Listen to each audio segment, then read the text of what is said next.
جدير مديحي عالم العصر قائد وبدر ظلام الجهل للجهل قارد أرى مركبي نحوك طرف البلاغة الذي شأوه في درك وصفك جائد قدي مركبا حتما فيوضات ربنا إذا جف عقلي إنما rien d'autre. Amarana nous a ordonné, Al-Haq, le vrai Ta'ala. Donc le vrai Ta'ala nous a ordonné, Ta'ala c'est exalté soit-il. Donc Allah subhanahu wa ta'ala, donc Ta'ala, on le traduit souvent par exalté soit-il ou le très haut. Voilà. Et donc Allah subhanahu wa ta'ala nous a ordonné, donc on l'appelle aussi le vrai. Donc vous voyez les soufis souvent ils appellent Allah subhanahu wa ta'ala, ils utilisent le vrai. Parce que c'est lui le vrai. Voilà. Et tout ce qui est en dehors d'Allah subhanahu wa ta'ala est inexistant ou foutu. Voilà. N'est pas important ou bien tout simplement inexistant. Voilà. Ala kulli shay'in ma khala Allahu batilu. C'est pour ça le prophète sallallahu alayhi wa sallam a dit asdaqu kalimatin qalaha sha'irun fil jahiliyyati qawlu labid ala kulli shay'in ma khala Allahu batilu. Comme c'est mentionné dans le Sahih de l'imam al-Bukhari, rahimahullah. Le prophète sallallahu alayhi wa sallam dit que la parole la plus véridique qu'un poète a dit, al-Sha'ir, voilà, donc dans l'époque pré-islamique, c'est la parole de l'Abid, radiyallahu anhu, qui dit que, eh bien, toute chose en dehors d'Allah subhanahu wa ta'ala, ou bien qui, hormis Allah subhanahu wa ta'ala, ou bien dont Allah n'est pas dedans, tout, donc est néant, ou futile, ou inexistant. C'est pour cela qu'on l'appelle le vrai. C'est le seul existant réellement. C'est-à-dire son existence est pré-éternelle et éternelle, et que son existence est quelque chose d'inhérent à lui, et que son existence est également quelque chose de confirmé, de vrai. Voilà. Et que toute autre chose qui existe n'existe qu'à travers lui. Donc n'est que reflet de ses noms et attributs. Subhanahu wa ta'ala. Donc, il dit que donc Allah, le vrai, donc le vrai, nous a ordonné, bil isti'ana, de chercher l'assistance de lui, donc de chercher son assistance, isbatan, pour confirmer les fi'l al-asbab, l'action ou l'entrepreneuriat ou l'entreprise de al-asbab des causes. Allati, dont les causes qui, la yumkinu, ou elle, la yumkinu, il est impossible, il raf'aha, de le lever, ou de le ôter, ou de ne pas le voir, de ne pas le prendre en compte. Et donc, en fait, et il dit, wala wujuda, et il n'existe lil musabbabi, pour ce qui a été la finalité de cette cause, illa bi wujudaha, sauf par son intermédiaire. Qu'est-ce que cela veut dire? C'est-à-dire que Allah subhanahu wa ta'ala nous a demandé,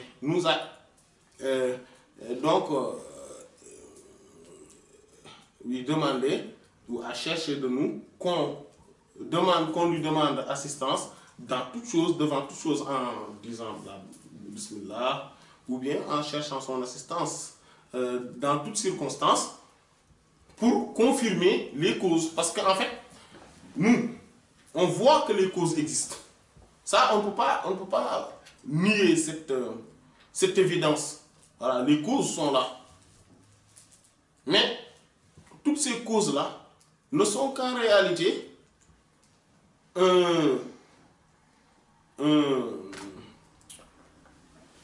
ne sont qu'en réalité la fin, l'aboutissement d'un processus.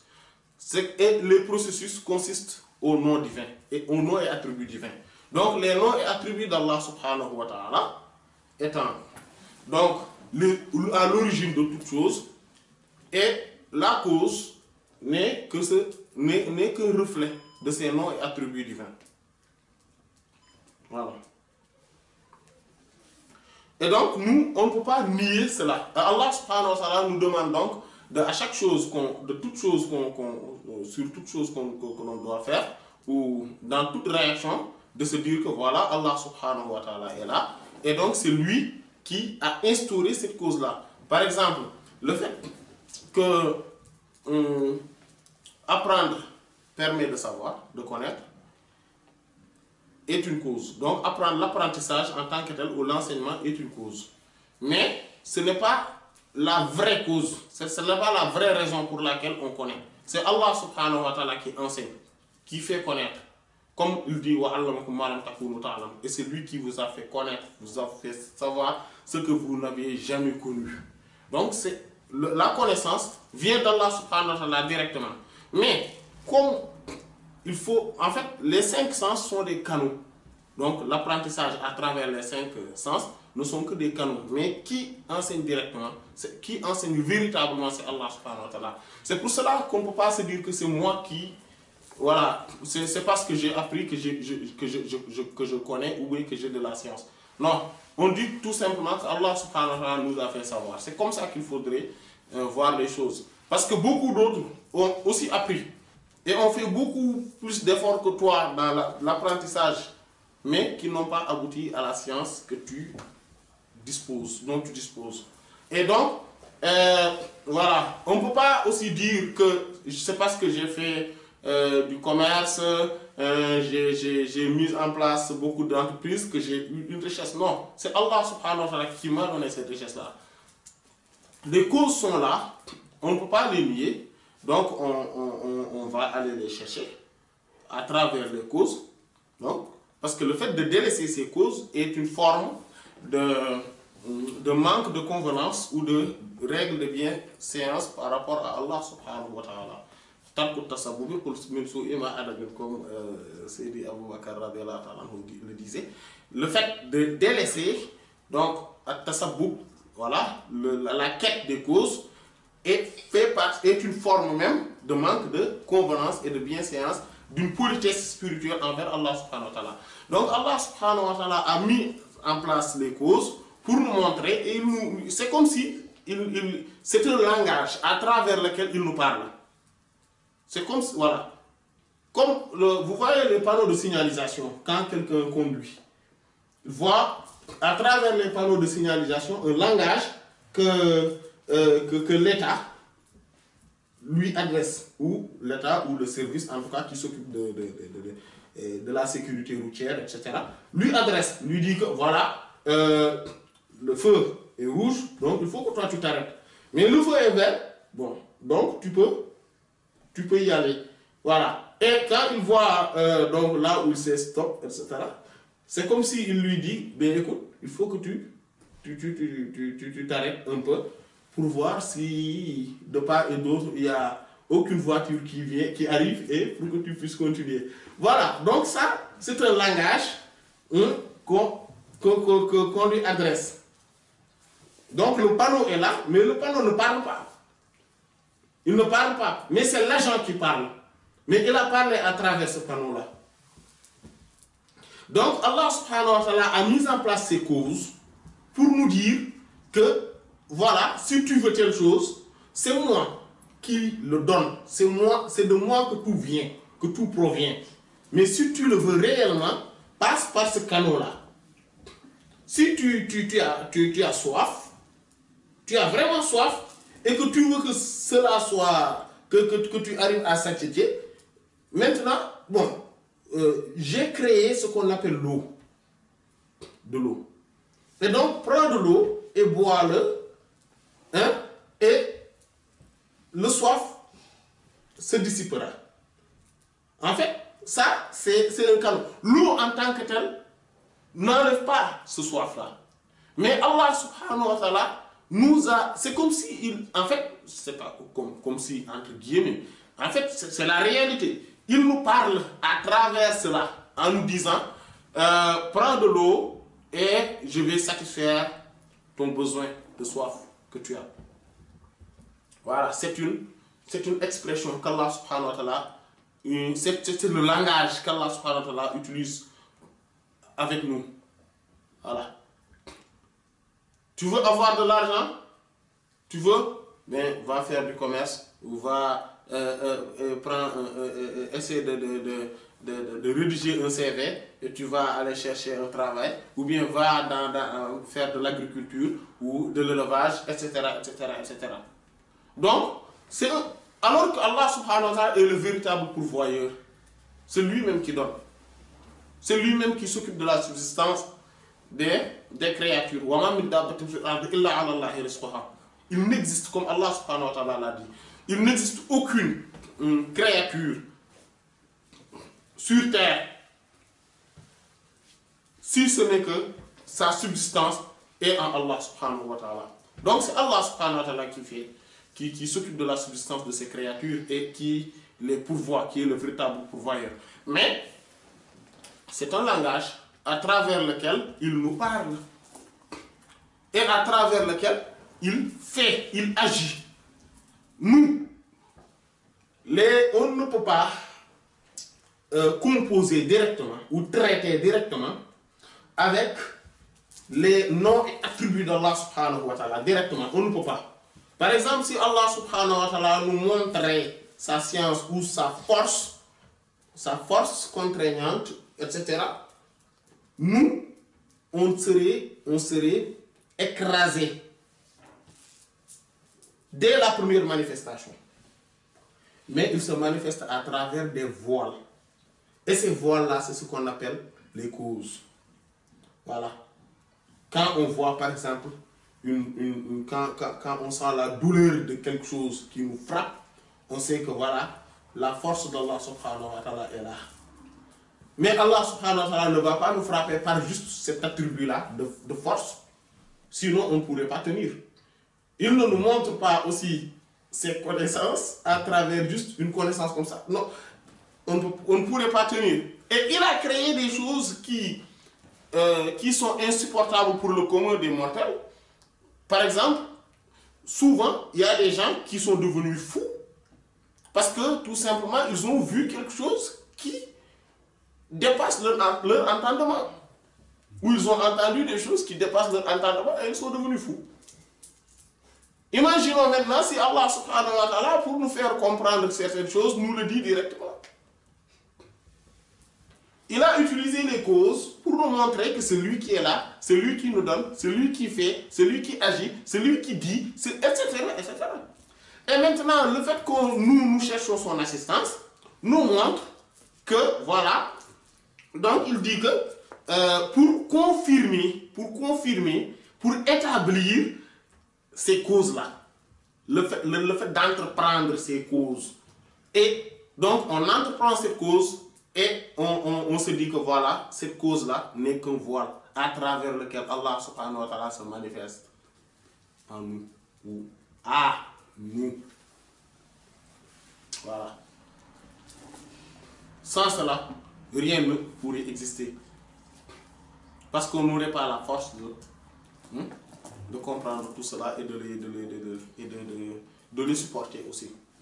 Et donc, c'est là où s'arrête sa parole. Il dit, Qala ta'ala. Donc, il exalte soit-il a dit, donc c'est Allah subhanahu wa ta'ala. Iyyaka na'budu wa iyyaka nasta'in. Suratul Fatiha, verset 5. Donc, Iyyaka, toi seul na'budu, nous adorons. Donc, nous vouons servitude, culte et adoration. Wa iyyaka, et c'est toi seul nasta'in que nous demandons assistance, aide. Allah subhanahu wa ta'ala. Wa qala, et Allah a dit également, Ista'inu billahi wasbiru. Sourate Al-A'raf, ayat 128. Ista'inu, demandez assistance, billahi à Allah, wasbiru, et soyez patient, soyez endurant et supportez ce que Allah subhanahu wa ta'ala. Donc les méfaits qui vous arrivent, et voilà, et les difficultés que vous rencontrez. Donc Allah subhanahu wa ta'ala nous demande de lui demander assistance. Et maintenant, et d'endurer. Voilà. Et d'essayer d'être patient et de supporter les difficultés, les peines. C'est comme ça. Voilà. Et il a dit, aussi Allah subhanahu wa ta'ala a dit, Wallahu khalaqakum wa ma ta'malun. Sourate As-Saffat, ayat 96. Wallah, c'est Allah khalaqakum vous a créé wa ma ta'malun et ce que vous œuvrez. Wallahu khalaqakum wa ma ta'malun. Donc, voilà. Donc, Allah subhanahu wa ta'ala non seulement nous a créé, mais toutes les actions là, nos faits et gestes, nos moindres faits et gestes ont été également créés par Allah subhanahu wa ta'ala. Voilà. Et le ma, si on peut le traduire sur plusieurs angles, on peut dire que Allah vous a créé wa ma ta'malun, c'est-à-dire alladhi ta'malunahu. Donc c'est alladhi ta'malunahu. Voilà. Donc ce que vous œuvrez, c'est Allah également qui l'a créé. Et donc ça va être ismu mawsoul. Et le ma pourrait être également masdariya.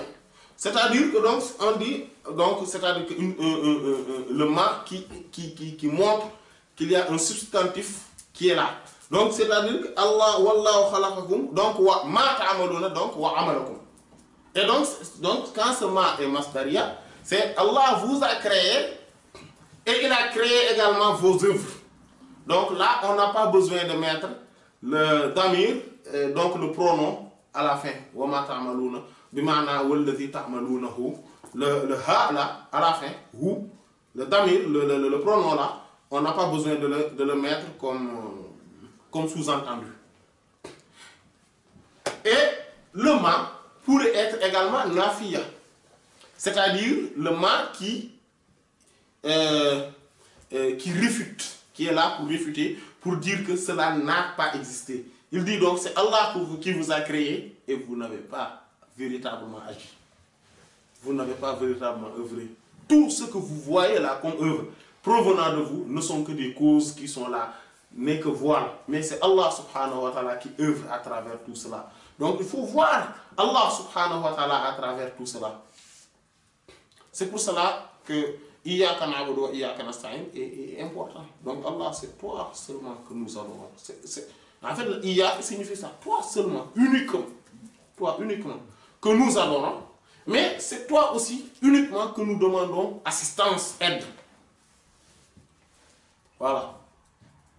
Parce que c'est Allah subhanahu wa ta'ala qui agit en vérité. C'est le véritable acteur. Et comme nous l'avions dit dans la séance précédente, le jour où nous allons réaliser cela et nous allons comprendre effectivement que tout provient d'Allah subhanahu wa ta'ala et qu'il n'existe réellement un acteur qu'Allah subhanahu wa ta'ala et que nous sommes infiniment faibles, infiniment ignorants, infiniment impuissants et incompétents, infiniment pauvres, et que Allah subhanahu wa ta'ala qui est tout à fait le contraire, infiniment riche, infiniment puissant, infiniment fort, et donc infiniment compétent et puissant, infiniment savant, ce n'est qu'à ce moment-là qu'on sera réellement dans la présence. Et quand nous réaliserons cela, on sera dans la présence divine et dans la haute instance divine. Donc c'est ce qu'on appelle la hadara. Voilà, celui qui réalise cela, qui tout ce qu'il voit, il ne voit que l'aboutissement, c'est-à-dire que le reflet des noms et attributs divins. Voilà. Toute chose, quand une chose est là, il y a derrière les noms et attributs divins qui font de cela ce qu'il est. Donc cela n'est qu'en réalité l'apparence. Donc c'est pour cela que ce que nous voyons, ce que nous sentons, ce que nous comprenons, ce que nous touchons, voilà, ce que donc tout ce à quoi nous accédons par nos 5 sens et autres, c'est-à-dire le 6e sens, n'est qu'en réalité ce qu'on appelle les formes de l'existence. Les formes de l'existence, comme on dit. Les formes de l'existence. Mais l'existence en tant que telle, ce n'est pas ça. Parce que cela n'est que les formes apparentes, l'apparition. L'existence en tant que telle, c'est Allah. Subhanahu wa ta'ala. Donc c'est pour cela que les connaissants disent que seul Allah existe. Seul Allah existe, rien d'autre n'existe pas. Rien d'autre n'existe. C'est pour cela que celui qui réalise cela ne voit qu'Allah à travers tout. Et c'est cela que les connaissants appellent voir Allah. Voilà, ce n'est pas voir avec des yeux là, comme quelqu'un, un être, etc. Non. C'est donc le fait qu'il se manifeste à travers toutes choses, à travers toutes circonstances. Et c'est réellement ça la connaissance, donc ce qu'on appelle al-ma'arifa. Quand quelqu'un arrive à cela, il est devenu arif. Il est connaissant. Il a le lever du voile. Il a réalisé cela. Donc il a le dévoilement. انتهى الإحسان والجود والعلا بك الدين لا يخلو بك الحق صاعد نفائس عرفان كنظم اللآل بل كدرات أصداف لك الفصل خالد